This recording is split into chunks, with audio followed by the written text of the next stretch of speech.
So good afternoon, everyone. Thank you for being back. Thank you for going through the Zoom exhaustion with us and still showing up here. So we wanted to remind everyone that recordings of the former sessions, they are available online, and look out for links in the chat to access the recordings during the session today. We also wanted to share that, so today is the second to last session of this series. Next week, we will have our final panel entitled Reparations Within and Beyond the Law, with presentations from myself and the other organizer of the conference, Howie Taylor, as well as assistant professor in the Department of Philosophy at Georgetown University, Olufemi Taiwo, and associate professor in the Department of Anthropology at Yale University, Yukiko Koga. So for today, unfortunately, our panel participant, Dr. Carter Matthews, who is an associate professor in the Department of English at Rutgers University, is unable to join us due to unexpected circumstances. But so with that said, we are pleased to welcome Alyssa James as the discussant for the panel today, Ecologies of Repair, and who will guide us through the presentations today. Alyssa James is a 2020 Shirk doctoral fellow at Columbia University, whose research examines Martinique's nascent coffee revival project. Her research aims to address the ways in which Caribbean imagination and futurity are constrained by colonial power and the afterlives of slavery, as well as how accounting for Black non-being in commodity studies complicates traditional conceptions of temporality, placemaking, landscape, and terroir.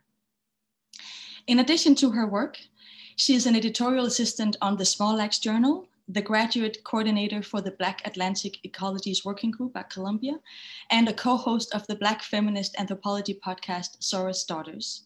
Thank you, Alyssa, for being here today. Over to you. Thank you. Thank you, Anna. Hello, everyone. My name is Alyssa. I use she, her, hers pronouns. I am a light-skinned Black woman with brown afro hair wearing a blue tank top shirt sitting in front of a white wall.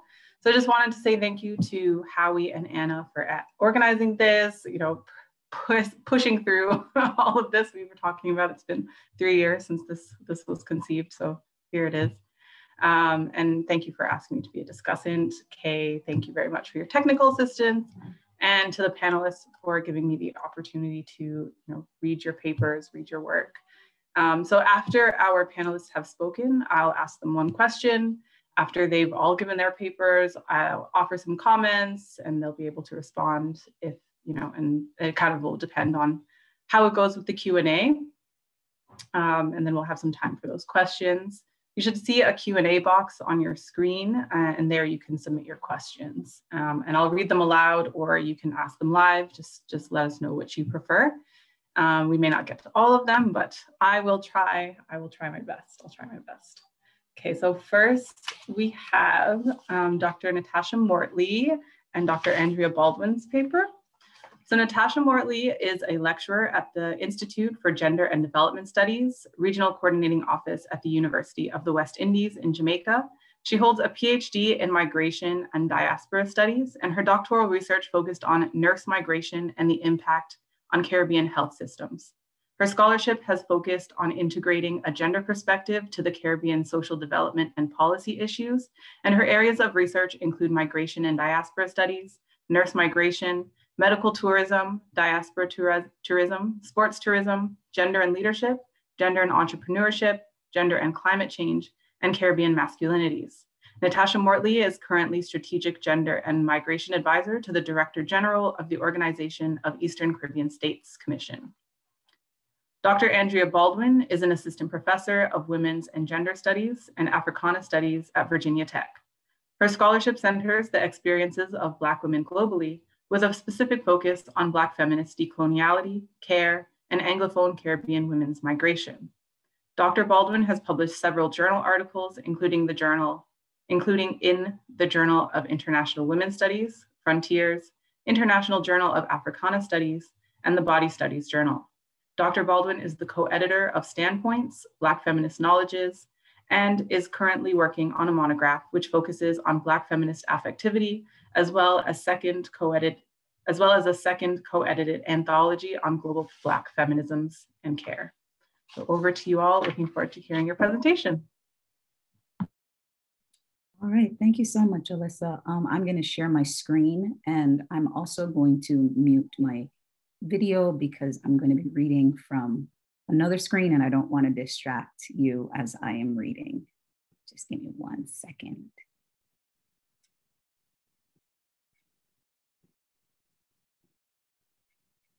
Can you see that? Thumbs up if you can see. You can see that. Natasha, can you see it? Okay. Yeah, we can see. Awesome. All right. So our presentation today is called Repertory Justice in Caribbean, Women at the Vanguard of Change Within the Diaspora. And this is a project Natasha and I have been working on for a while, where we are basically in the process of gathering much of our data for what we are hoping will be a monograph sometime soon in the future.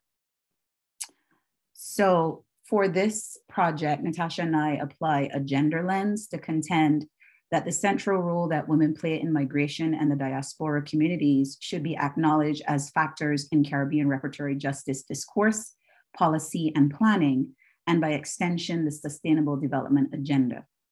We will start by providing a short overview of Caribbean Reparations Initiative, short because several presenters before us have already done so. Next, we will talk about why gender should be considered as a component of the reparations justice discussion due to the ways in which the institution of slavery organized our societies, not only by way of racialized, but also gender hierarchies. We will argue that Caribbean women's migratory movements are a defining feature of our societies today and a legacy of slavery and colonialism, and introduce you to our theory of love power migration by way of a brief historical overview of Caribbean women's migratory movements. Finally, we will demonstrate how we think about the practical ways in which gender and gendered migratory movements can help us to achieve repertory justice through transnational linkages and other means. So for this project by Caribbean, we want to be clear that we are referring specifically to the Anglophone or English-speaking Caribbean, which comprises a diverse grouping of states spanning the geography and of the Greater and Lesser Antilles, as well as the mainland of South America. They include the now independent nations of Antigua and Barbuda, the Bahamas, Barbados, Dominica, Grenada, Jamaica, St. Kitts and Nevis, St. Lucia, St. Vincent and the Grenadines, and the Republic of Trinidad and Tobago, as well as the British overseas territories of Anguilla, the British and US Virgin Islands, the Cayman Islands, Montserrat, and the Turks and Caicos Islands. The grouping also includes Belize and Guyana, which share a common history with that of the already mentioned island states and territories, although these two countries are geographically located on the mainland of South America. These countries all share a similar and yet distinct history, having all been colonized by the British at one time or another. This colonization resulted in the extinction of the indigenous people, and only a few of their descendants can be found there today. The indigenous peoples have been replaced by persons of British, African, Jewish, Indian, Syrian, Portuguese, and Chinese descent. The African populations make up the majority of the inhabitants, being descendants of people brought to the Caribbean as enslaved people to work on the plantations owned by the white British. The East Indian and Chinese later migrated to the region as an alternative source of labor after slavery was abolished, and came to inhabit in large numbers the countries of Trinidad and Guyana, and to a lesser extent, Jamaica and St. Vincent. Based on this snapshot of the geography and history of the region, it is easy to envisage that attempting to theorize the Caribbean, particularly the Anglophone Caribbean, and more specific, can be a challenging endeavor. It would be inaccurate to perceive the region and its peoples as having an identifiable single homogeneous Caribbean identity. Rather, there are shared regional customs, practices, and beliefs characterized by analogous differences. And I want to be clear that this particular research on reparations is based on that caveat. And so with that, in 2013, the CARICOM Reparations Commission, or the CRC, and for those not familiar with CARICOM, it stands for the Caribbean Community. The easiest way to explain CARICOM is to say, and please don't take this as carte blanche, that is supposed to function kind of like the European Union, where the members, the countries have a single currency, there's visa-free travel for citizens of those member countries, and there is supposed to be general trade and other cooperation mechanisms. And so the CRC was established in 2013 with the mandate to prepare the case for reparatory justice for the region's Indigenous and African descended communities who have been victims of crimes against humanity in the forms of genocide, slavery, slave trading, and apartheid, racial apartheid.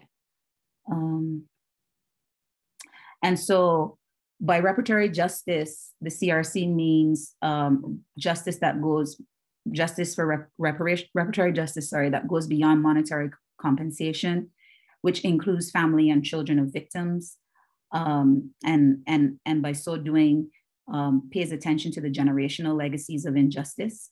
And also, according to Beckles, it is part and parcel of the global movement for racial justice, for social justice, and for economic justice.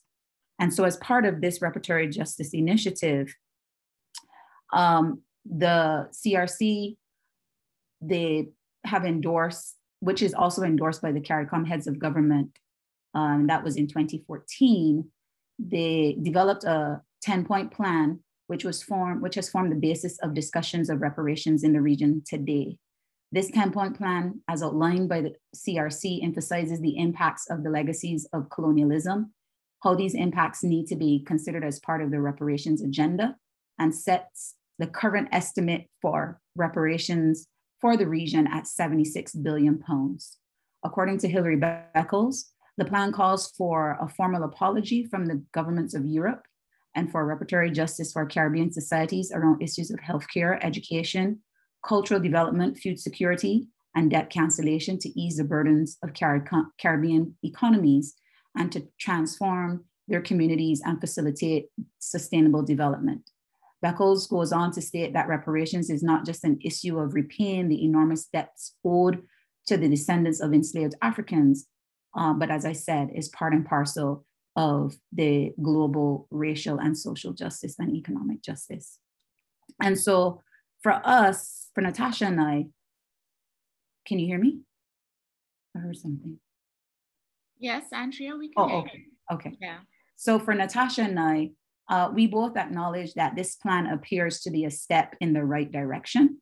However, one of the things that we noticed was glaringly missing from the plan was a gender analysis.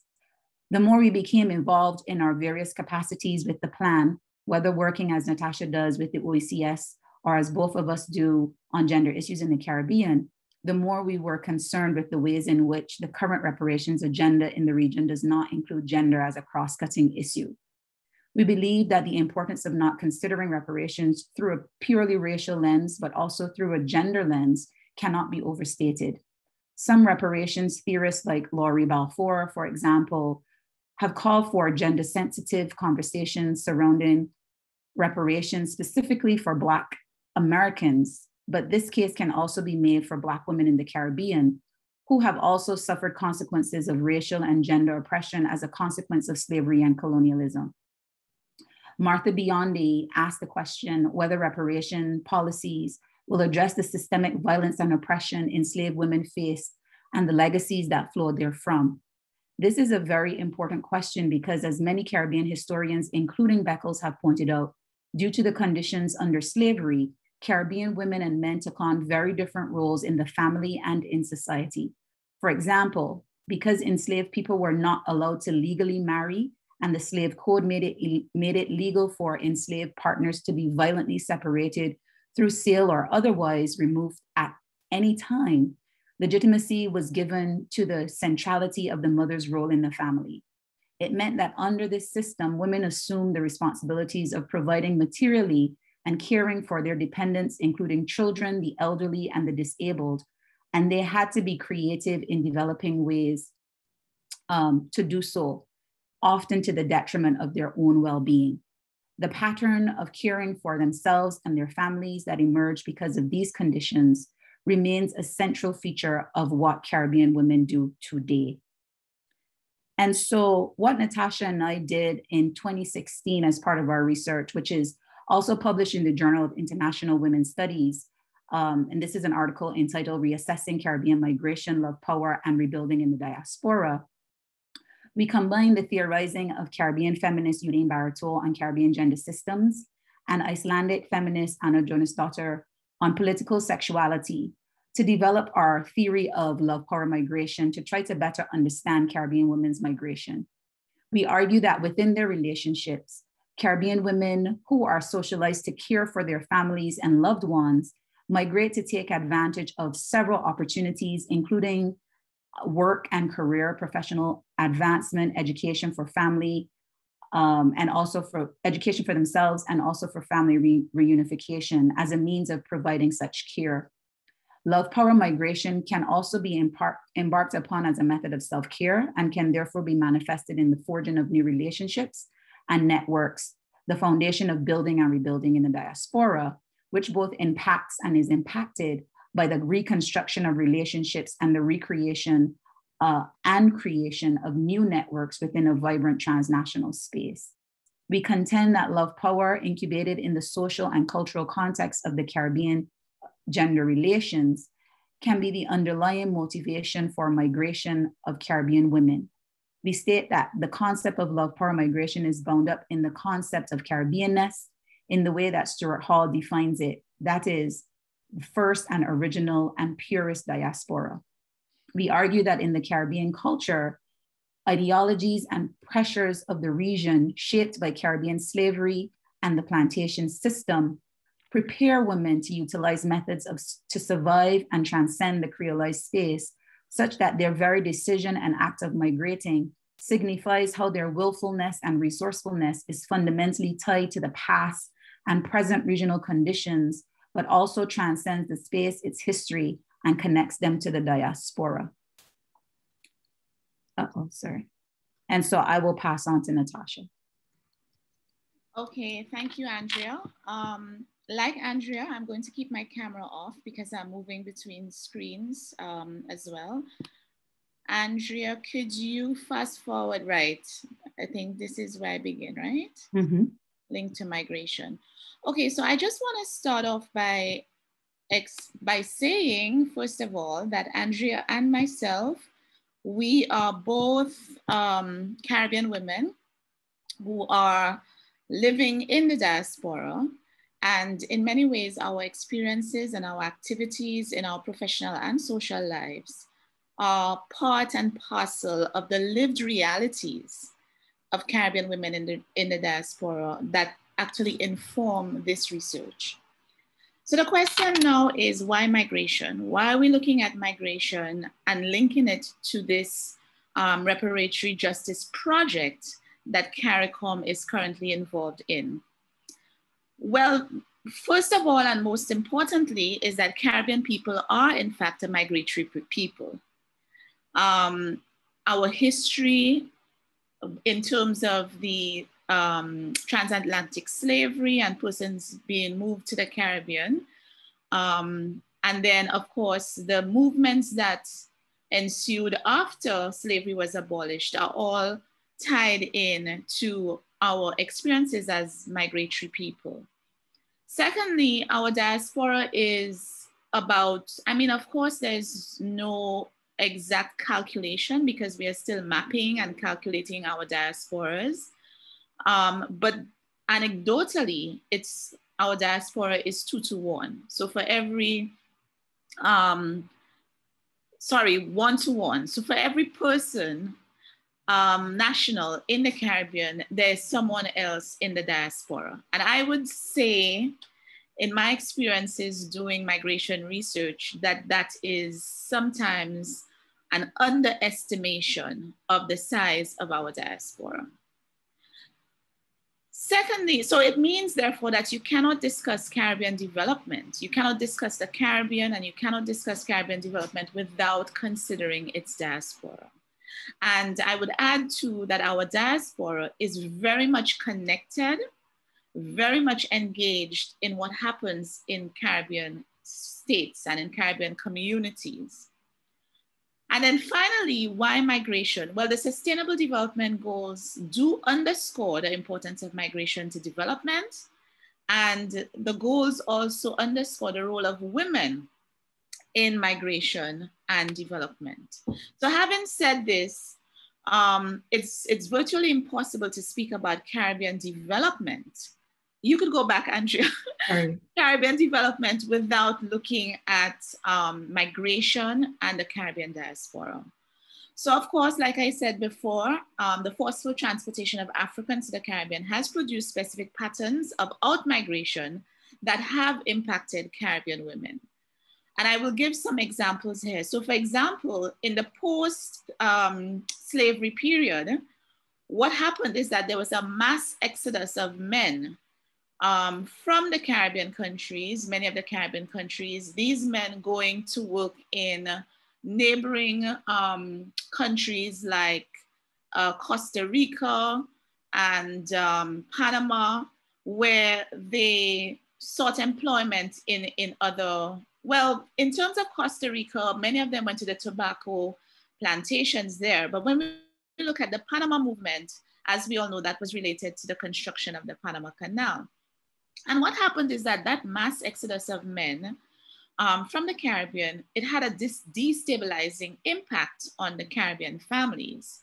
And there we saw the rise of the single-headed female family, where women were left back to head families and to take on, in some instances, the prime responsibility for being the main provider for their families, because many of those men who left during that period of migration also abandoned their families and never returned to the Caribbean.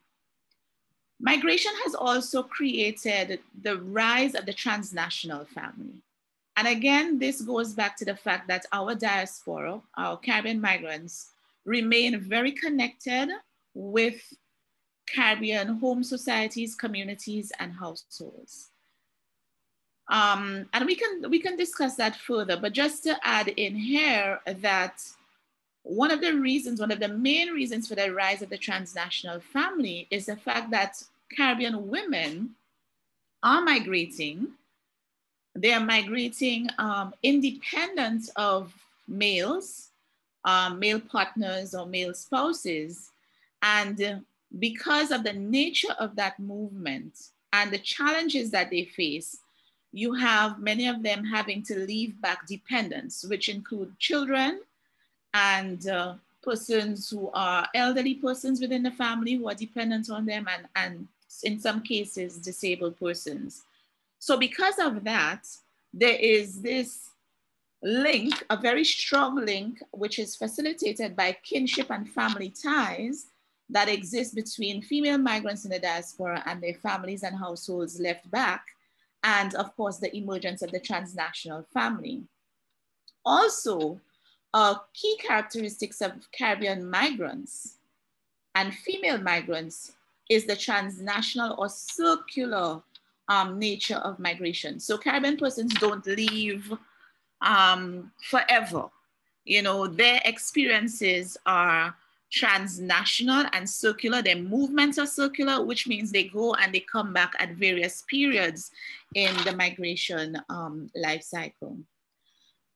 Also, what we had developing from slavery is that women, because of how they were socialized to care for their families and the fact that they had to exercise agency as a form of resilience, they sought to migrate as a primary tool to rebuilding their households through employment, education, and other opportunities. And then, of course, how is that linked to slavery? The system of slavery created limited opportunities within the Caribbean. And Vereen Shepherd explains it best when she said that slavery contributed to poverty, underdevelopment, marginalization, social exclusion, economic disparities, instability, and insecurity that affected developing countries. And when we bear all of those things in mind, we see how the Caribbean, due to slavery and the system of the plantation economy, which was a monocrop economy, which was primarily owned and controlled by foreign investors. Because of that, once slavery ended, we had a system where our institutions, our communities, our society was greatly disadvantaged.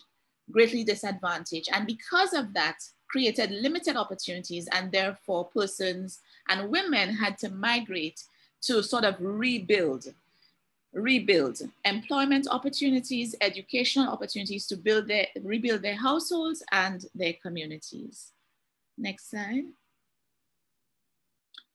So for us, for Andrea and myself, it is important that the Reparatory Justice Project include two important aspects of Caribbean female migration.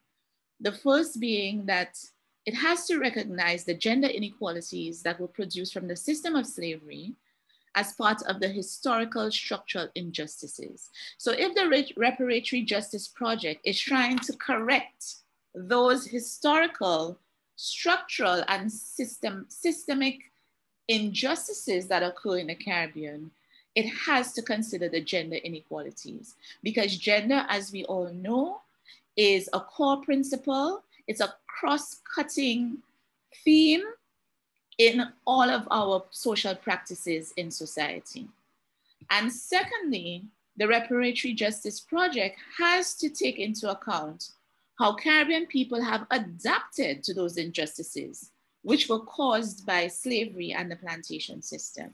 And we contend that Caribbean women, in exercising agency, in being resilient, in trying to correct an injustice, have adopted migration as one of the means through which they have done that, and continue to do that in terms of how they use migration to rebuild, to bring back stability to their households and their communities. Next slide. So having said that, we look at how the diaspora is important. The diaspora is important to not just the conversation and policies around development in the Caribbean, but how it is important to the Reparatory Justice Project. As Kok Chow Tan writes, historical injustices can have spillover injustice effects in an indirect way. And so we need to think outside of the box when it comes to how we address reparations. And Andrea and I contend that the Caribbean extends beyond its landmass. This is an argument that Stuart Hall made many decades ago, and it's still very relevant today. It means, therefore, that our diaspora forms a part of our Caribbean.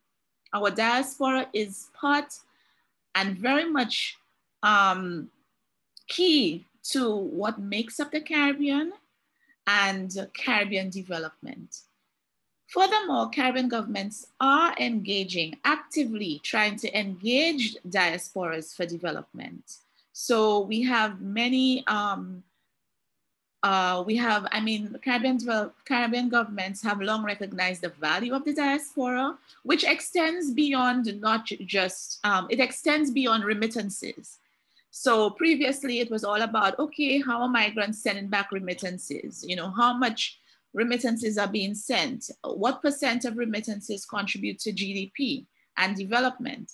I think we've moved beyond just economic remittances, and we are also looking at social remittances, direct investments from the diaspora, and just using our diaspora as ambassadors and as important resources in terms of forging linkages and partnerships with associations and communities in the global north.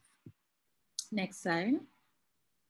So of course, having said that, and we are building the argument as we go along, our Caribbean women who are migrant women in the diaspora are of course at the vanguard of what's happening in diaspora communities in the global north.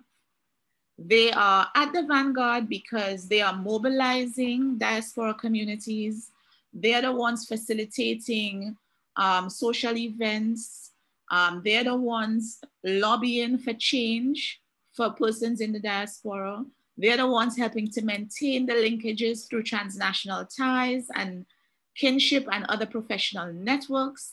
And therefore, we believe that one, not only does gender and gender inequality need to be factored into the reparatory justice project, but also Caribbean women in the diaspora, because of the leading role that they play in diaspora communities, should also be brought into the discourse and planning and policy making. And I'm going to give you some examples of practical ways in which Caribbean women in the diaspora have contributed and continue to contribute. Of course, it's most obvious, the remittances in terms of financial and social remittances. Studies have shown that remittances too are in fact gendered, because the majority of the remitters are female.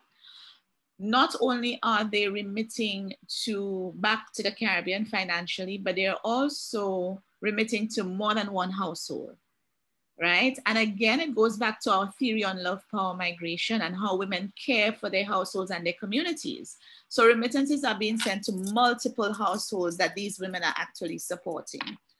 Research also shows that the longer Caribbean migrants stay away from home, the greater the shift to women being the ones remitting. So in the immediate period, you may see when persons first move, within a year, 2 years, you see more men are sending back remittances.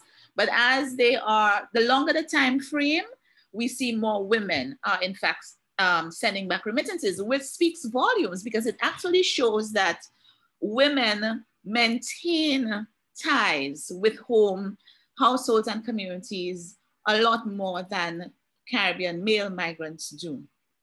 Also, remittances are also social, so it's not just financial remittances. And part of the social remittances is also the social capital that contributes to development and investment in the Caribbean.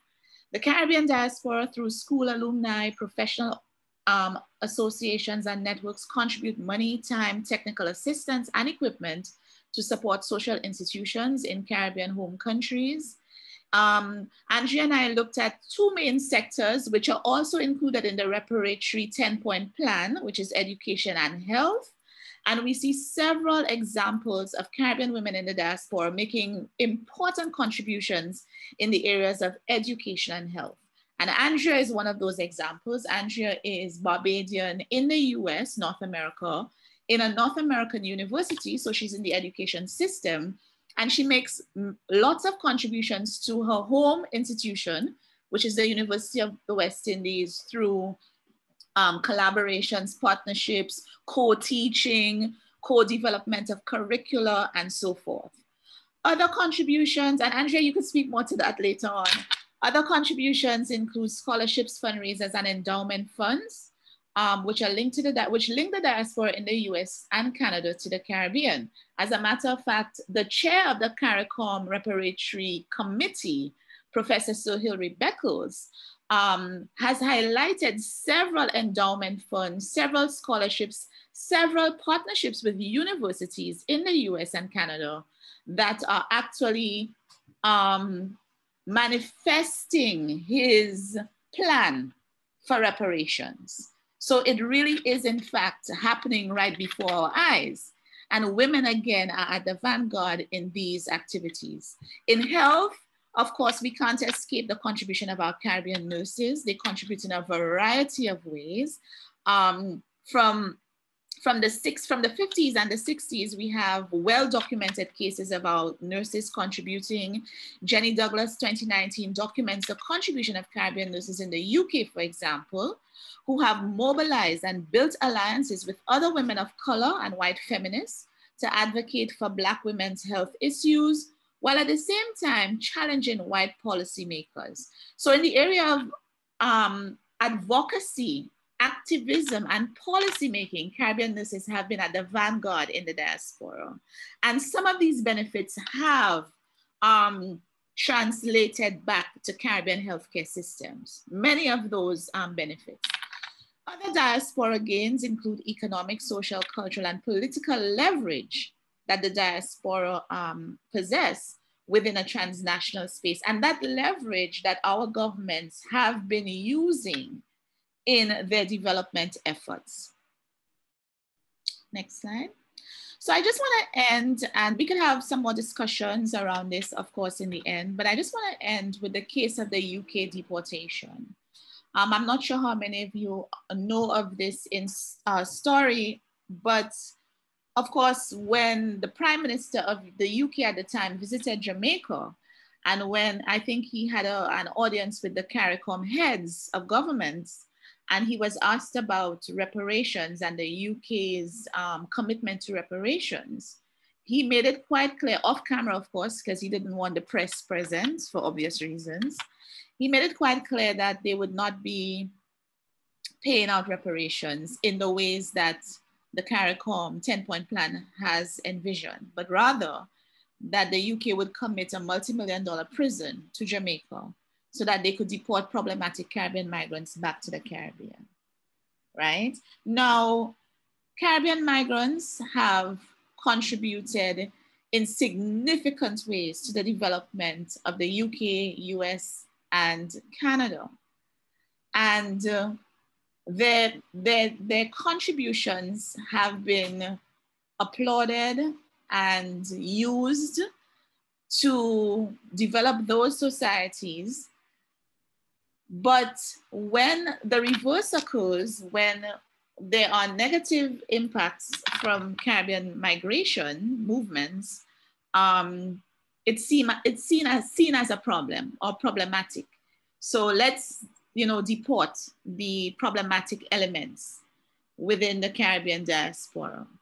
So it begs the question then, why can't we look at both sides of the migration coin? If we want to put migration policy in place to deal with negative impacts of Caribbean migration, why aren't we willing to put positive immigration policies in place that would benefit us both? It would benefit the global North and the Caribbean communities and Caribbean people.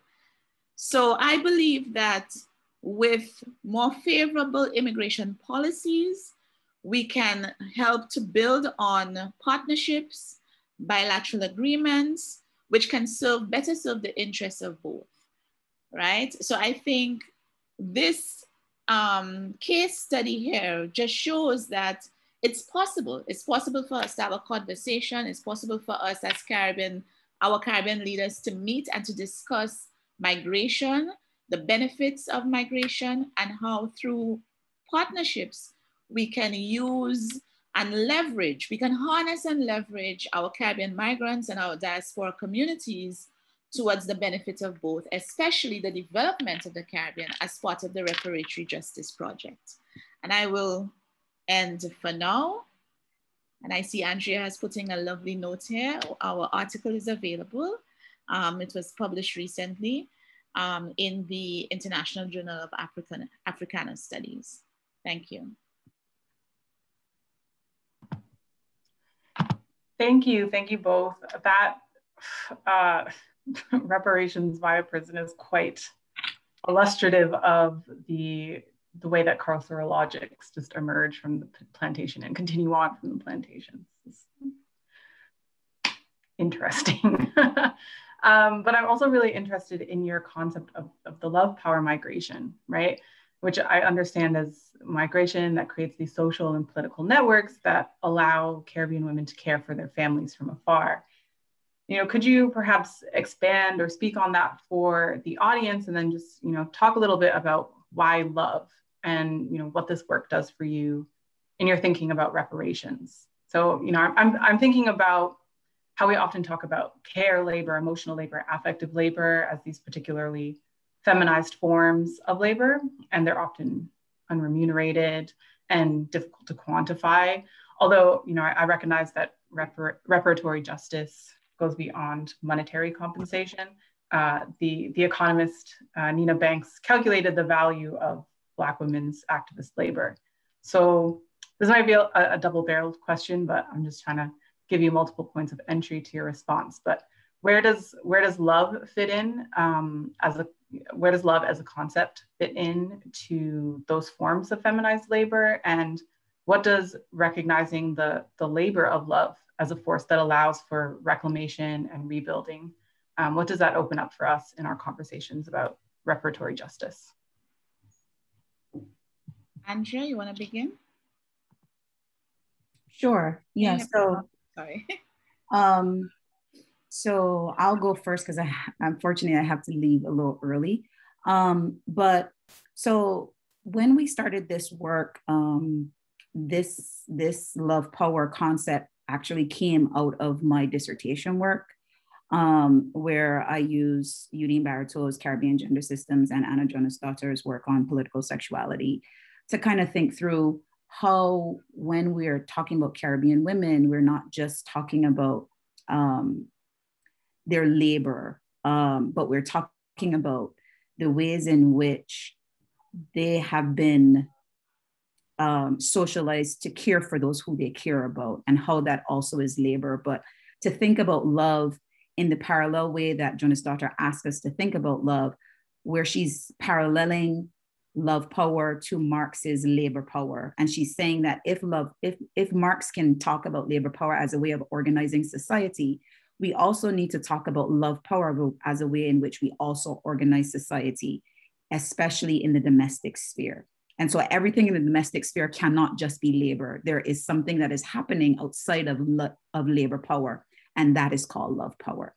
And so when Natasha and I started working together, it was obvious that love power had to be understood in the way in which women in the Caribbean are caring for those who they care about. And so Natasha used the example of myself and herself, but very recently in a podcast that I run with out of Virginia Tech, I interviewed Natasha and my mother, who is also a migrant, talking about how as migrant women, my mother specifically, moved to the US or not necessarily because of push-pull factors, which is the thing that gets lost in migration literature.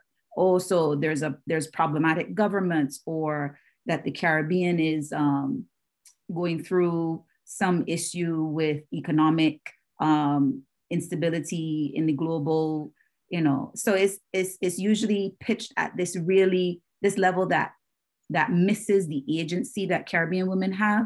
And so my mother was very clear that she migrated because she loved her children.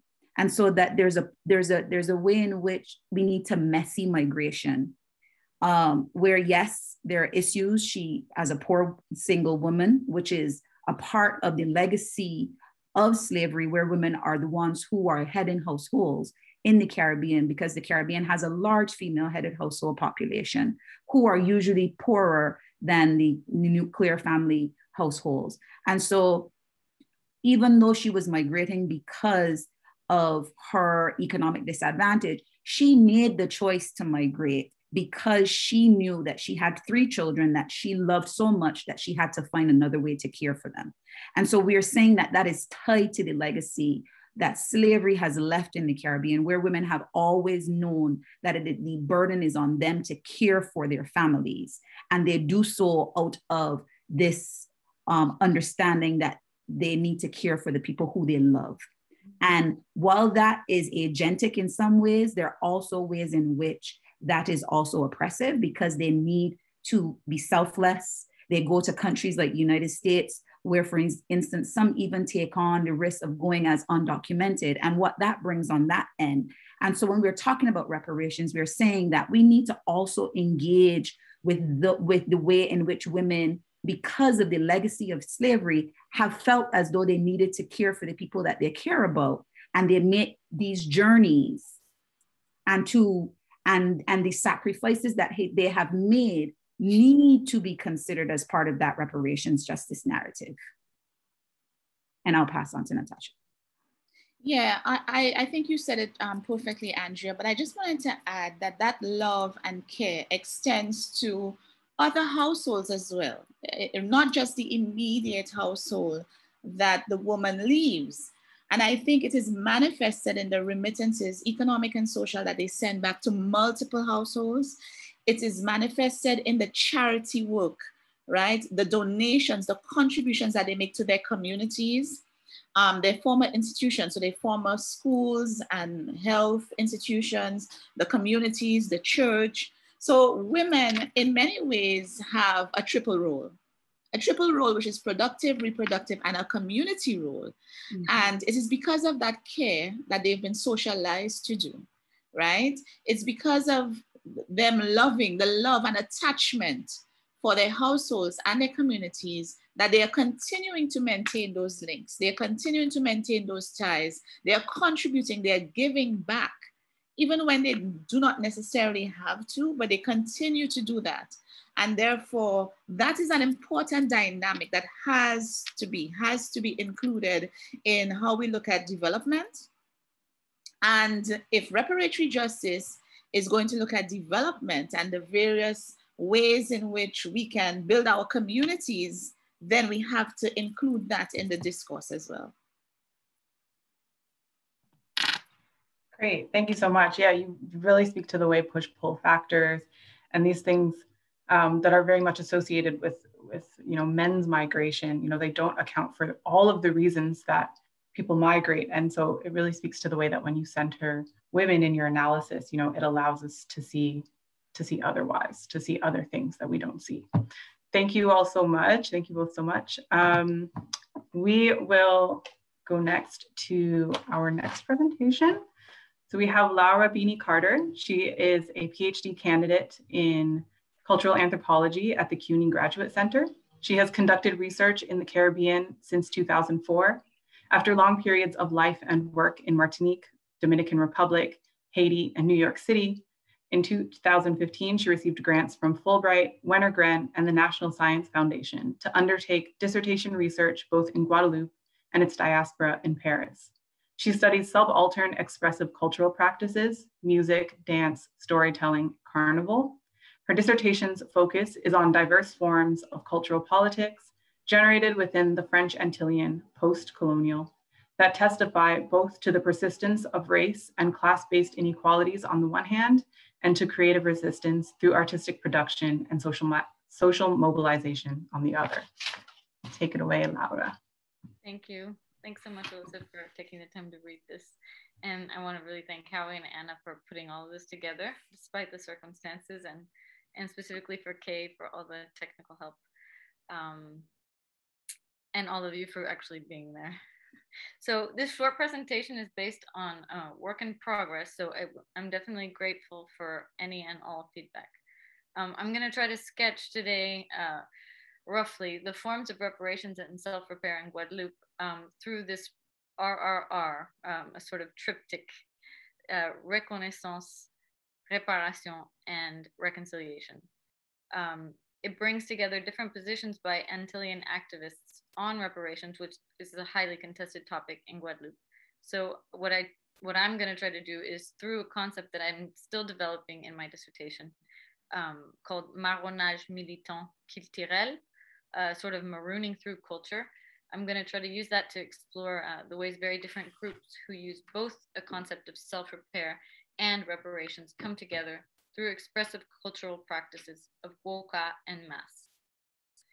Gwoka, born on the colonial plantation of stigmatized mixed African origin, is a set of dance and music-based collective practices constitutive of the autochthonous institutions and life worlds of the laboring classes in Guadeloupe since slavery. After the official declaration of Gwoka as UNESCO Intangible Heritage of Humanity in November 2014, one Gwoka musician turned to me and said with pride, "Ukabwe Beanie, Guadeloupe entrée dans l'histoire." Guadeloupe has entered his history. Although initially highly contested among practitioners, some have since spoken of this UNESCO ICH label as a form of cultural reparation via the recognition of Guadeloupe's Black culture as an exemplary part of humanity. Others resented what they considered to be a further plundering of Guadeloupean heritage by the colonizing state.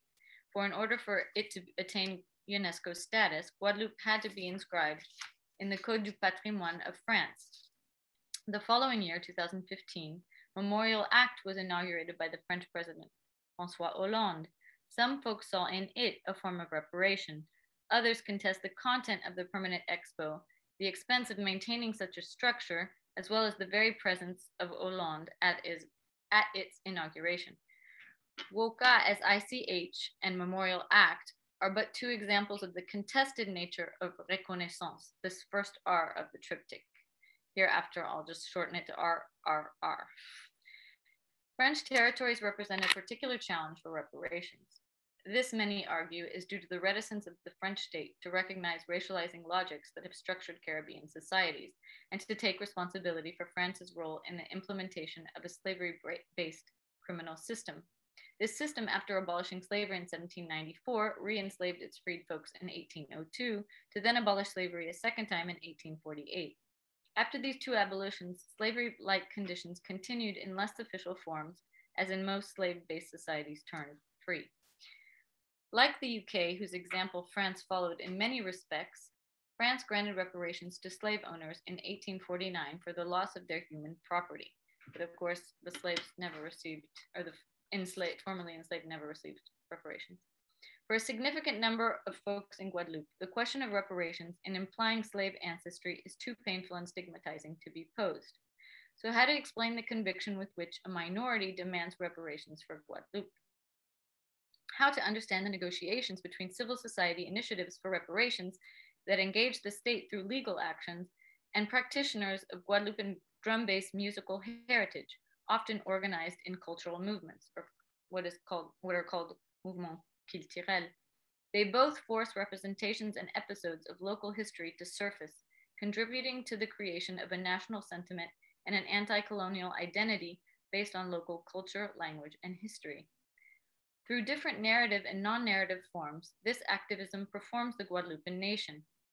Today, stimulated by the surging of BLM to global proportions, some French Antillean activists express their growing frustration with race-based inequalities. Reparations pushes some to affirm that systemic racism, in some cases even institutional racism, must be considered together with class, gender, and generation-based inequalities in order to arrive at a fuller, ideally intersectional analysis of the structural effects of slavery and colonialism. The particularity of these French Caribbean citizens is that they are part of a non-named Black minority. A minority status or community cannot be a formalized category in France, according to the Jacobin ideology, for which no distinctions can be made among its citizens. Observing and practicing woka en masse in both Guadeloupe and the Parisian banlieue, and joining a mouvement culturel called Vukum, led me to interrogate Guadeloupean conceptualizations of reparations and of self-repair. Moments of tension between vying forms of nationalist activism allowed me to observe how woka and mass practices are used for different purposes that are often complementary without necessarily being coordinated. Some nationalists of the 1960s and 70s carried the formerly denigrated ka drum as a symbol and worked to bring it legitimacy and value. Today, for most member organizations of the Guadeloupean nationalist movement, the ka drum is embraced as the most unifying symbol of Guadeloupe as a nation that connects itself historically to the oppressed ancestors, foremost to Africa, but also to India and to the Kalinago peoples. Ka-based music articulates connection to ancestors and circulates a sense of belonging to Guadeloupe. The intentions of its author practitioners are only part of the message and shared experience that does an important kind of reparative work. The latter, in generating pride and identity, produces the conditions for a wider acceptance of the most painful episodes of its history. By extension, it renders legitimate the negotiation of formal reparations in the public sphere and courts. In my dissertation, I conceptualized marronnage militant culturel, or marooning through culture, as being comprised of these diverse forms of mobilization of local culture and history, and anti-colonial national consciousness in the non-sovereign Caribbean island of Guadeloupe. I generated the concept in dialogue with interlocutors while searching to bring different together. I observed interconnected forms of self-repair undertaken by both what is called Comité International des Peuples Noirs, or International Committee for Black Peoples, hereafter CIPN, and the International Movement for Reparations, or MIR, M-I-R. So Seipen and Mir aim to challenge the discursive memorial regime using ka culture, so this drum-based culture, for its powerful symbolism and for the potential for solidarity and unity it contains. Both Seipen, Mir, and Vukum, so this mouvement culturel, both forms of cultural nationalism, reject participation in the French electoral game, or what they call politique politicien, or a politician's politics. In that sense, both are practicing a diverse range of contemporary marooning. They all put the nation, and in some cases, its self-determination at center. So this triptych, Reconnaissance, Reparations, and Reconciliation. I introduced the specificity of the Guadeloupean take on this RRR as one of the frameworks engaged by a part of Guadeloupean cultural activists, both on the island and in its diaspora. The RRR is yet one more cadre, or frame, that constrains and contains the colonized. One of my interlocutors, I call Robert, explains, but he notes it also opens up local possibilities and transnational solidarities. The RRR triptych is certainly not representative of the spectrum of cultural groups or mouvement culturel in Guadeloupe and its diaspora.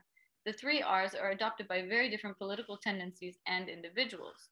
Certainly, the fact that these R's come from transitional justice discourse has its importance, but I'm most concerned with the ways that these R's are inhabited by Guadeloupean activists, cultural practitioners, and citizens.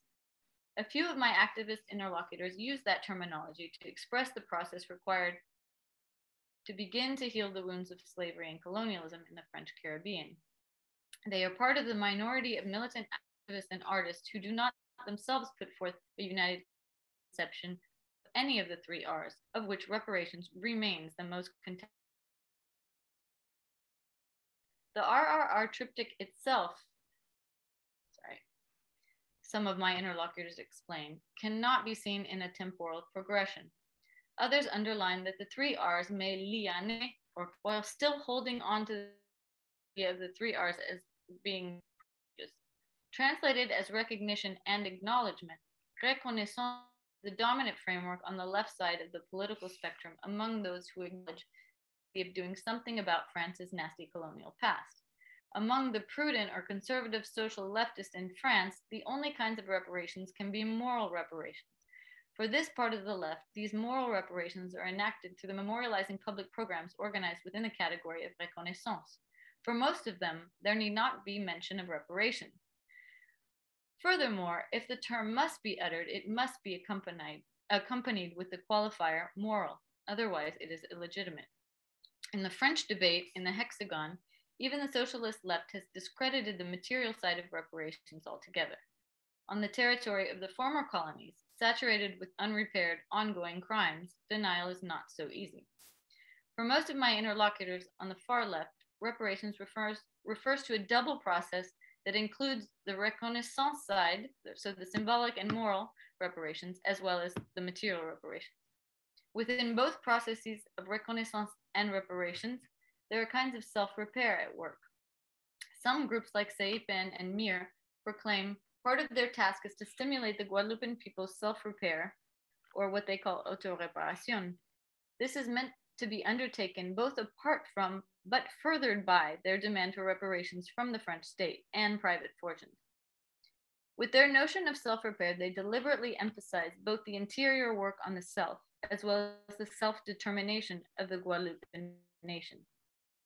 In my dissertation, I revisit the actions, discourses, and cultural production of Mouvement Culturel Vukum and of Seipen Mir, trying to read them side by side and within an intricate web of cultural politics. I analyze on the one hand the ways in which the practitioners of Afro-Guadeloupean drum-based musical heritage demand, enact, embody, materialize, and dematerialize reparations through the example of Mouvement Culturel Vukum.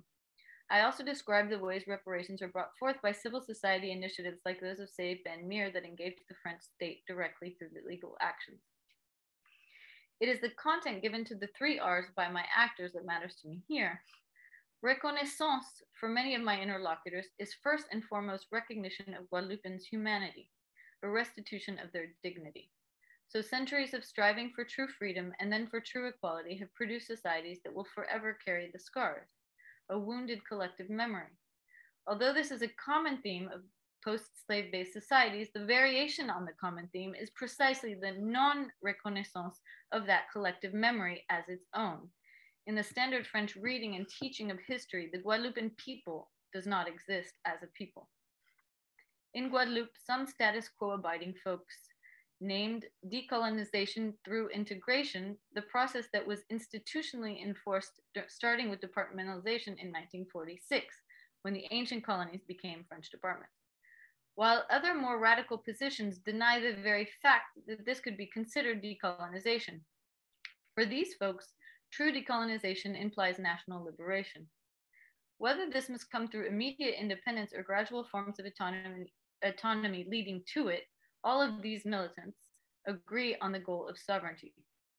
In the present conditions, Guadeloupans cannot formally claim selfhood other than that of France's choosing, itself that of an abstract citizen who belongs to an indivisible republican unity, or unité républicaine. Most folks agree that reconnaissance should bring true equality, to be seen as, to be treated as equals. C'est ça nous commande. That's what we ask for. But for the more radical militants, this must be equality on our own terms, and especially within our own jurisdiction. Furthermore, to reach true equality, France must put in place a program of reparations while granting Guadeloupe the right to choose its own form of governance. For them, France must face the fact that in accumulating the wealth that built its nation, it created the race that it denies through a colorblind ideology. In minimizing the gravitas of slavery and colonialism, France accrues further moral debt. This, together with continuing forms of control, exploitation of resources, mutating but ever-present racializing practices, means the harms ramify, to borrow from David Scott, because they are part of unrepairable crimes. For some CIPN mirror militants and Mouvement Culturel members, recognition, acknowledgement, so the two forms of reconnaissance, has already been achieved, but this is first and foremost that of the crimes committed. A Vukum interlocutor I call Raymond affirmed informally in 2005, mais reconnaissance ijala, we already have recognition. He explains further that it's the law Taubira of 2001 that made this reconnaissance real. He does not mention Article 5, the part of the law that considered reparations, but that did not make it into the final text. So for Raymond, as for CIPN President Jacqueline, reconnaissance is first and foremost identifying the crimes and its victims. Many of the more critical voices in militant activist circles have demonstrated dissatisfaction with the gutting of Article 5 from the Taubira Law of 2001. They claim the declaration of crime against humanity that had given France the lead over former colonizing nations fell short. How is it, some ask, that when it comes to crimes committed against Afro-descendants, the law is considered memorial, but with no form of punishment for past crimes? This memorial law, or loi mémorielle, serves perhaps at best a kind of reconnaissance function. However, it is a reconnaissance limited to recognizing the humanity, the personhood of the victims of slavery, and to the acknowledgement that a crime was committed against them, but does not demand justice. It does not provide the victims the reparations due to victims of crimes against humanity. Arguably, affirming two atrocious crimes against humanity to the eyes of the world without affirming that there are consequences for the perpetrators actually disserves the victims and all concerned parties. In so doing, it could be argued that quite paradoxically, this reconnaissance omits the dignity of the victims and their descendants, victims of the structural inequalities that persist. Again, the past and the present.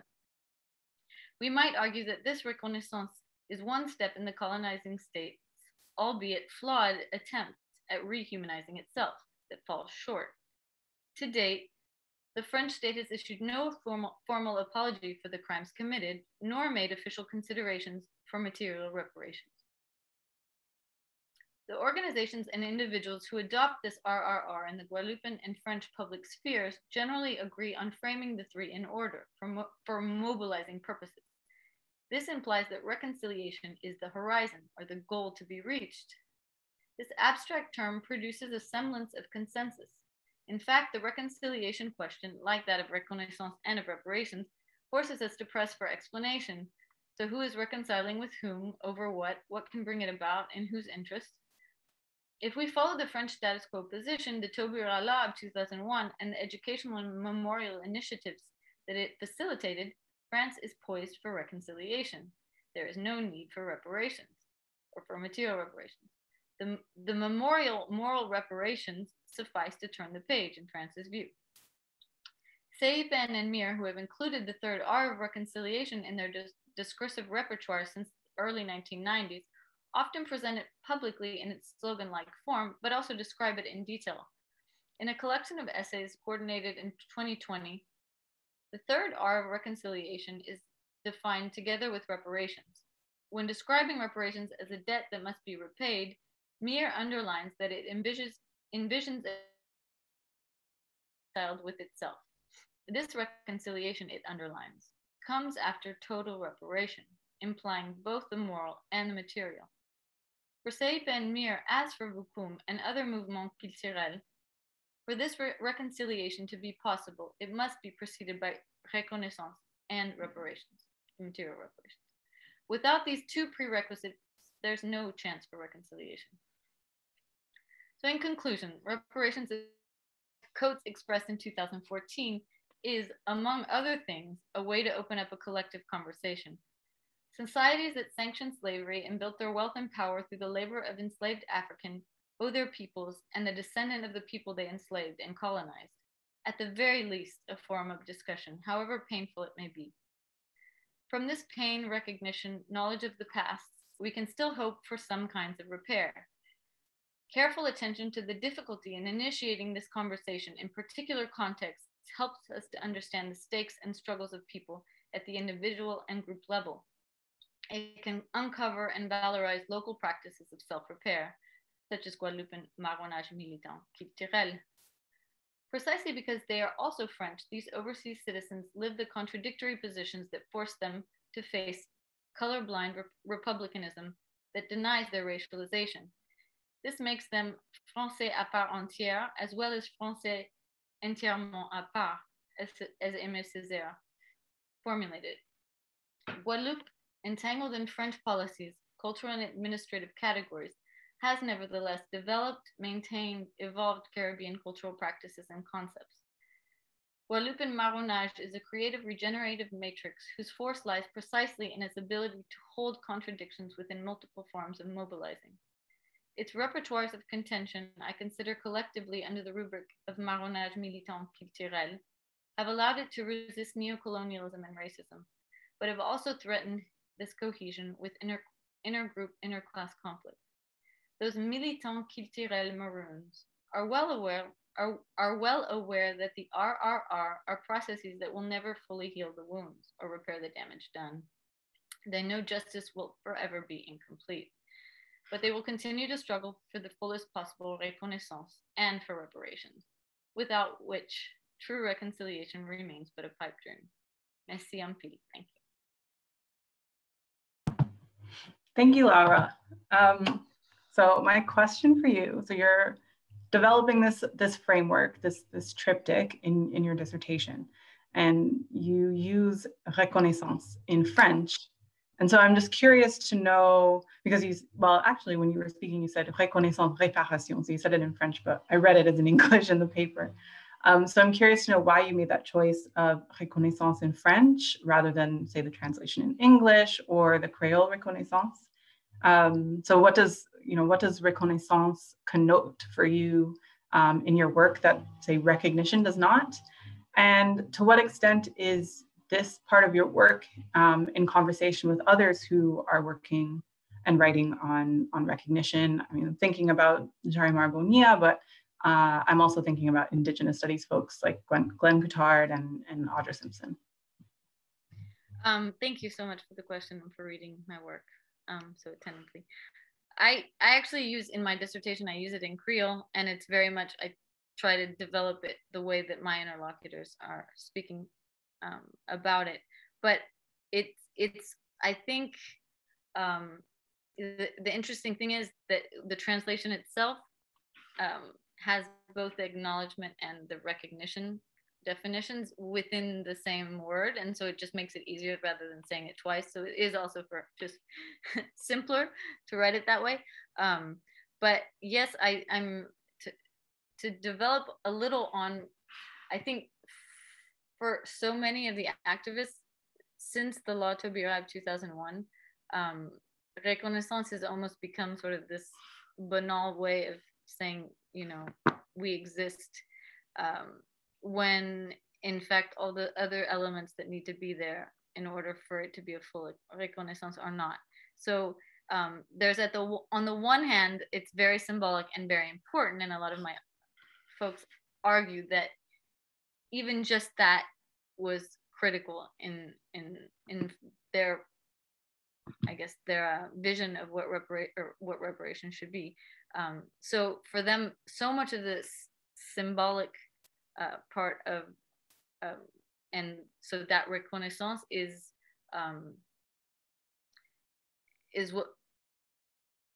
what's really key at the heart of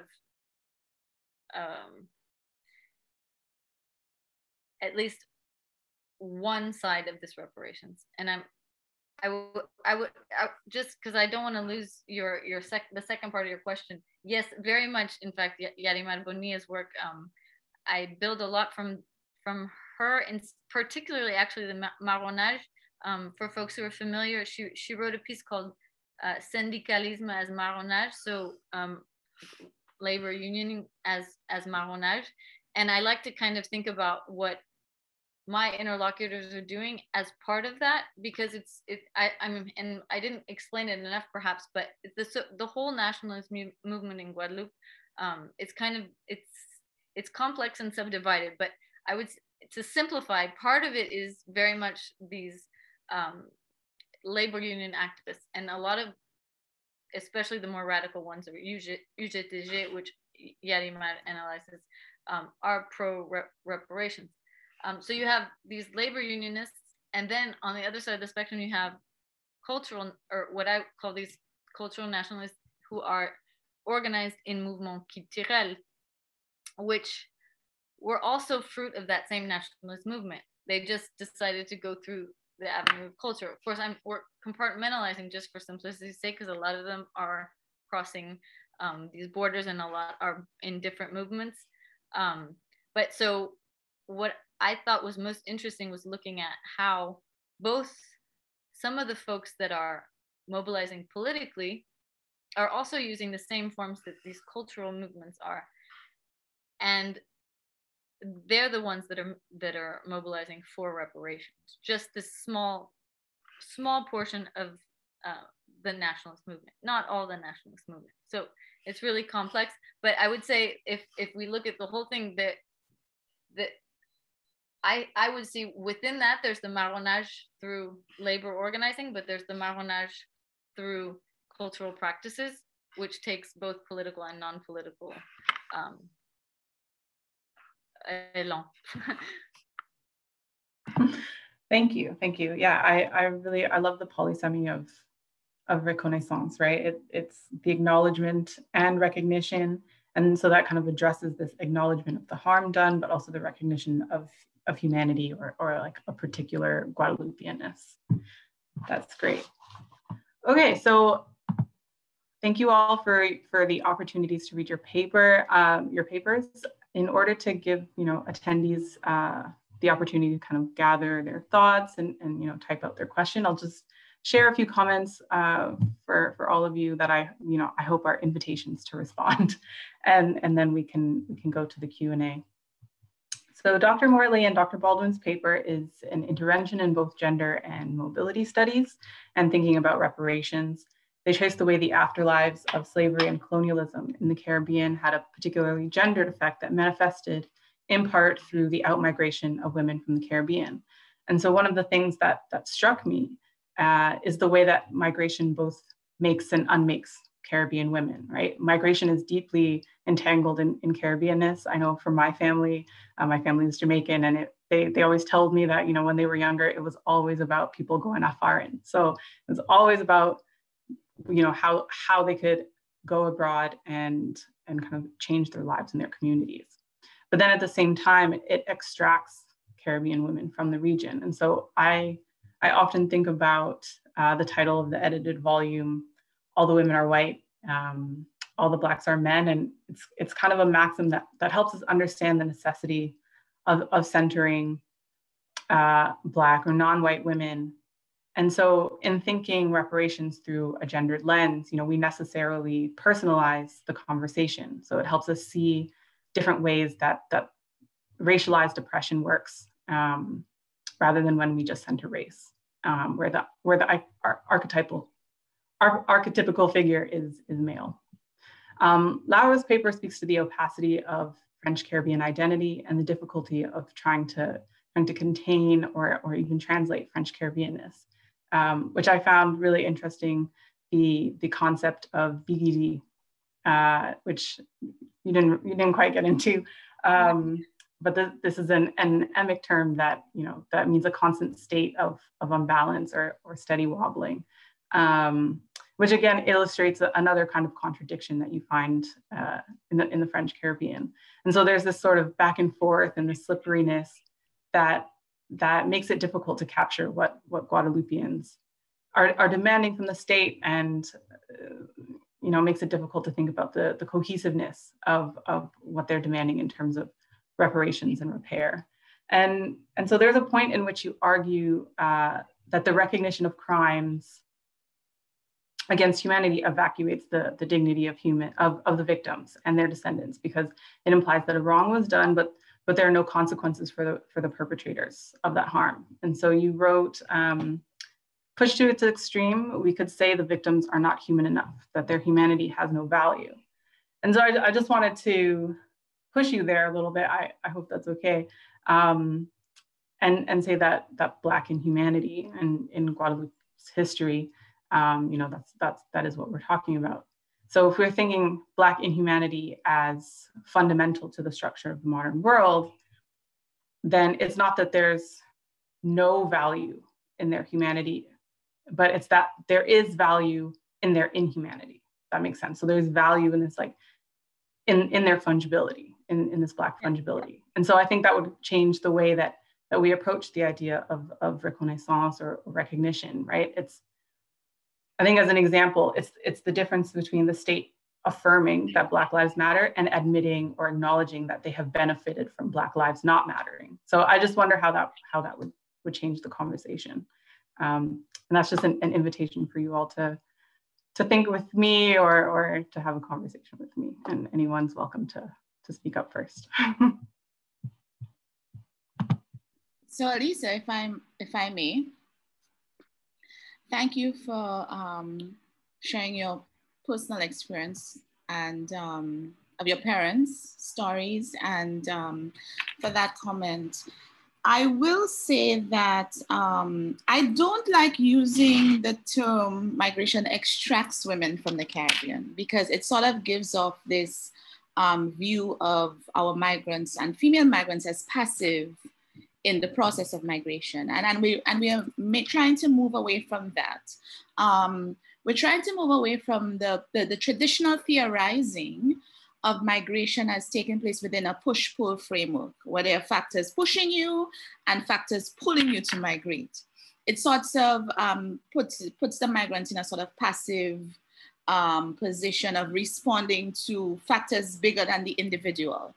For us, we have sort of reassessed the whole theorizing around that to say that migrants, and female migrants in particular, exercise agency in the process. Yes, there are factors operating, but at the end of the day, the migrant makes a decision. There is a decision-making process. And in my interviews with women, there are women who made specific decisions because of their families and loved ones and dependents that, lived in the Caribbean. So for instance, a lot of the nurses, because my work, as you know, is mainly on nurse migration, nurses. So a lot of the nurses, for example, in Jamaica, they sort of circulate. So they go for 6 months and come back. 6 months of the year, they operate in Florida, work, make additional income. At the time when I did that research, the income was like 6 times what they would make in Jamaica. So it's a substantial difference. Work for 6 months, come back for 6 months.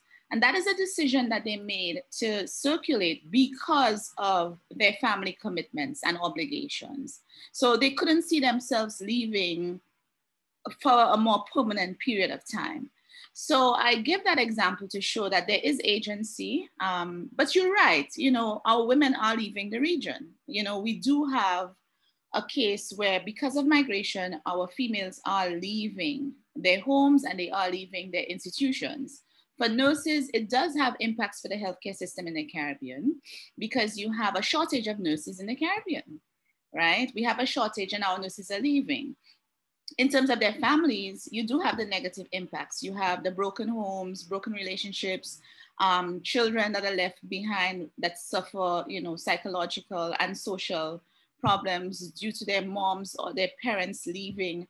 So there are negative impacts, and we recognize that, and we do take that into account. But the scholarship in the Caribbean has tended to focus on the negative.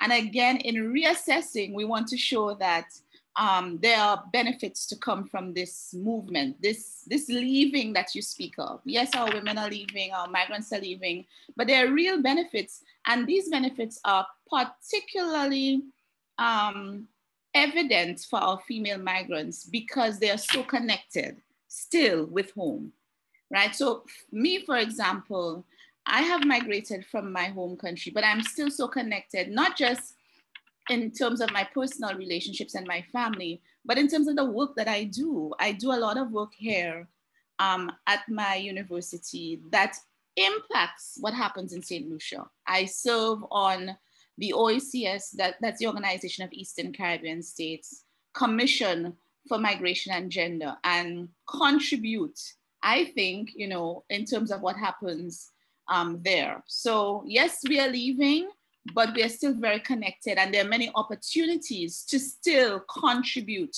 to what's happening in our home country. So I hope that answers and sort of, you know, gives us more to think about. Yeah, absolutely. And I, you know, in the paper, you also talk about the technological contributions and the knowledge contributions that come out of that. So thank you. Thank you. Laura, did you want to respond or? Sure. Yeah. Yeah. No. And I wish I could have talked a bit more about the law Taubira because it's tough to understand what was really going on at that time and how many actually Antillean activists, scholars, and lawyers were very much part of all the mobilization during those years. So pre-1998. To get the law passed in the first place, and how so much of that frustration came precisely with this sort of paradoxically non-normative law.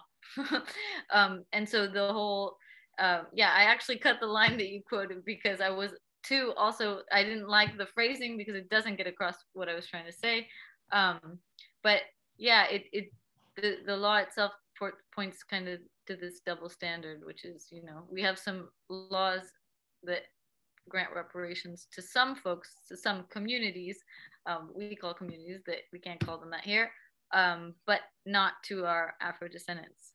And then, of course, that if you push that a little further, it goes to the whole question of hierarchies in crimes against humanity, which is, as usual, we find our Afro-descendant populations at the bottom of. So yeah, there's a lot to unpack with the 3 R's, and I'm still working it through. So thank you so much for the comments, because it helps me think them through in other ways. Thanks so much. Great. Okay, we have a question from Dr. Keston Perry. You're welcome to unmute yourself. Sure. Hi, everyone. This was really lovely engagement on, I think, very, very important topics. I think I really enjoyed the love, what is the concept that you created, which was, I think, very helpful. Yes, I think it's a very powerful one concept that I think I'm going to be maybe drawing upon some of the research for some of what I'm doing as well. So that's really good. Something that Natasha, if I may, said provoked me a bit. And I wanted us to sort of sort of think together about this idea of reparations and enslavement and colonization and what that has done to reformulate Caribbean societies. And it was when you said broken home, that had that has a certain kind of connotation when we speak about Black families and Black communities. And I think we need to really reconsider that idea, especially if we're considering the fact that our Caribbean societies are themselves created through various kinds of oppression and exploitation, which in turn has various kinds of, it reformulates the society in a very different kind of way. And so we need to kind of, in Black communities especially, have internalized this idea that there's an ideal form of family and an ideal form of home. And I think we really, really need to think critically about that, especially when we repeat it and say it over and over again. It becomes almost as our reality, as opposed to a construct that has been historically and structurally created. So I think I just wanted to make that quick comment. Should I respond? Yeah. Yeah. Thank you so much, Keston. And it was a little careless of me to just use the term broken families loosely. What I should have said is, this is not how Andrea and myself view the situation. Just like you, we believe that this westernized view of the family is not necessarily our reality, right? And the Caribbean has many diverse family forms, which, you know, makes us truly unique, and we embrace those.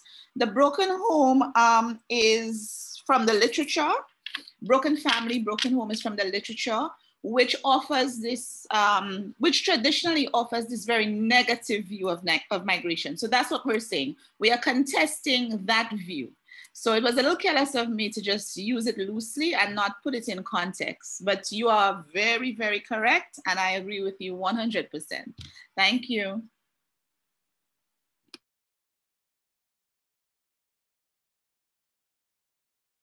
All right, just checking if there are any questions. All right, so I think, you know, there's a way in which both of your papers address the spatial and the temporal. And so in Dr. Baldwin's paper, migration for Caribbean women is tied to past and present regional conditions, which I think ruptures, you know, how we think about space as discrete and history as completed or teleological. And then this is also the case in Laura's paper, right? There's not really a resolution on Guadeloupean sovereignty. You know, the island is still a part of its former, which I'm putting in brackets, colonizer, right? So in both texts, I was really thinking about what Edouard Glissant wrote in Caribbean Discourse, you know, the past to which we were subjected, which has not emerged as history for us, is, however, obsessively present. And so my question for you all is, how do we reckon with the past that is not past and account for that in our conversations about reparations? You know, there's a way that reparations implies redress for those who have been wronged, so in past tense. But in both of your papers, you show how these wrongs are ongoing and unresolved, even if there's an agentic response to that. You know, how do we account for that in demands for reparations in whatever form those may take? Can you repeat the last part of your question? Sorry. Yeah. So how do we? So I'm thinking about repertory justice as kind of an ongoing process, something that's processual, that kind of reflects the ongoing nature of the harms done of the past and the way that they're very present. So I'm thinking about, you know, how do we account for the presentness of the past in our current conversations and in the demands for reparations. Do you want to go, Natasha, or should, as you wish? I'm thinking, how do we account for it? In our research, or generally in terms of discourse? And are you talking specific to the research? To your research, or generally in discourse, I think, you know, however you'd like to respond. I'm interested in both. well, that's just it. I think we argue that those injustices still occur in the Caribbean. They are manifesting in a different form, but the overarching principle is the same, right? So, I mean, for instance, I mean, we make the argument that the plantation economy, I mean, we no longer have the plantations, the sugar and the banana plantations of slavery, but the idea of the plantation still exists today, you know, in the form of multinational corporations. So the multinational corporations are coming in from outside, from the north, and they are benefiting from cheap labor and other forms of benefit, and the profits are being repatriated abroad. The Caribbean countries are not really benefiting in terms of profits or in terms of capacity building, right? Because the more senior managerial level posts in these multinational corporations, ownership is still with the global north. It's still coming outside of the Caribbean. And they get 10-year concessions. And once those concessions are up, they just pack up and leave. So we're still vulnerable. We're highly vulnerable, highly dependent Caribbean countries still. And migration just, you know, is in fact just showing us how we are still vulnerable and dependent. So the past, I think, is still very present for us, and we acknowledge the various ways in which it is manifesting, but in different forms, right? And we still have a lot of healing to do. We still have a lot of coming to terms to do, you know, among ourselves as a people in terms of moving forward and sort of we have not really reimagined our development on our terms, yeah? We're still, you know, pandering and moving to the beat of the global north. And for us in the Caribbean, it's just real. It still exists. I mean, we've not really, and we acknowledge that, and we acknowledge the various forms in which it exists in our research. So I hope that answers the question. Yeah, yeah. I'm really thinking about. Yeah. I'm really thinking about the way that, you know, reparations, I think as it's framed more in a more popular public context, is like these events happened way in the past, and there's going to be a one-time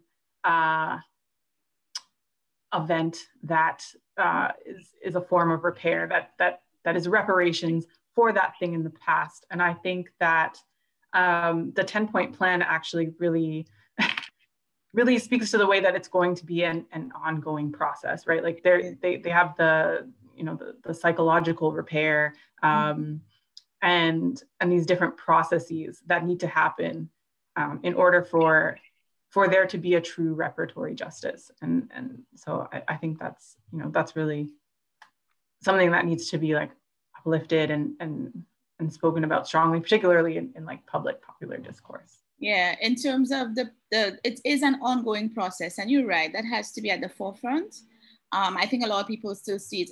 I think Caribbean people, you know, Caribbean people are not really buying into this reparations thing, because in their minds it's just, you know, getting money for an injustice of the past, right? And they've not really taken time to really understand what the Reparatory Justice Project is truly about. And you're right, it's an ongoing process. It has to do with a lot of psychological repair, which takes time. And I think, yeah, definitely there needs to be more sensitization around that, because I don't think Caribbean people really understand what the project is about. So, yeah. I agree with you. Thank you.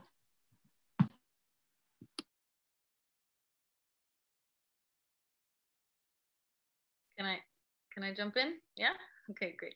Yeah. No, and I think it's actually really interesting to have Anglophone and Francophone side by side, because it really points to the necessity for this self-repair, which is something that's much larger, and it's this ongoing process that also comes through all these other forms that are not necessarily called reparations. And that's why I think, I mean, I spoke about specifically. Oops, Laura, I think we lost you a little bit. Sorry, we lost you for a little bit there. Sorry. Okay. Not a great connection. So I spoke specifically about, but why I wanted to in Marronage, or especially Marronage, it's precisely because for me, those are all those practices that are doing self-repair, the kind of work of self-repair that within the communities. And I didn't go into detail, but like Mas and Goka are drum dance practices, and they're associated with carnival, but they're certainly not limited to carnival. And they're really at the heart of a lot of social movement. If you're familiar a bit with I mean, I know that we have different audience members. So those that are familiar with the French Caribbean, sorry for my being so basic. But what I really wanted, I guess, to bring out through that concept was the fact that there are all these things going on, and it just, I mean, in order to self-repair, and it just so happens that those movements that are actually, and it's not coincidental that the movements that are pushing for reparations juridically are using those very same forms to mobilize for reparations, because those are the forms that have been keeping them alive since slavery. And arguably, they've kept a culture going when it could have, when they could have just, been entirely assimilated, and they certainly are not. But that's always a fear. But I guess I don't want to take too much time to go. I should have probably elaborated a little more within my presentation. But I think a lot of what those folks that are pushing for reparations through the legal sphere are really doing a lot of that symbolic work of actually, showing we can stand up to our former colonizer and demand this sort of justice. That does not mean that that's going to repair us. And they're very well that it's an ongoing process, and that, but for them at least, and so I'm still very much like trying and digging deeper at and trying to understand why that is not necessarily been able to be to consolidate into a significant movement, or a movement of significant proportions. I'm going to see if other people have questions, but I'm going to continue thinking about your question because it's very fascinating.